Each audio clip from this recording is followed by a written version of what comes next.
While it wasn't the performance audit he had hoped for, Guam Solid Waste Authority Interim Vice Chairman Jonathan Denight welcomes the latest financial audit from the Office of Public Accountability. I think this report basically is stating what the Guam Solid Waste Authority Board has been pointing out for some time now, is that we're in a situation where the cost per ton to deal with the Guam Solid Waste problem is very, very high. As we reported, the solid waste operations for fiscal year 2013 closed with an increase in fund surplus and cumulative retained earnings.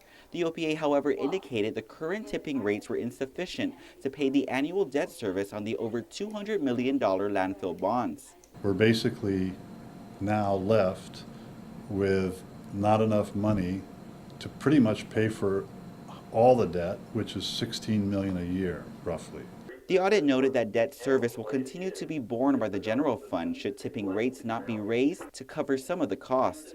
The Knight says the report shows even more of the board's desire to take over the Lazon landfill, hauling transfer station in Harmon, and the residential pickup, all of which he says have been completed, but is still being billed by the receiver to oversee it. So the board could take over those 3 sections of the 4 and start running it, thus saving the money that's being paid to the receiver to run it, and use that money to try and see if we can find a way to avoid this big increase in fees that's being looked at. The fourth component is the closing of the Audit landfill and would be handled by the receiver.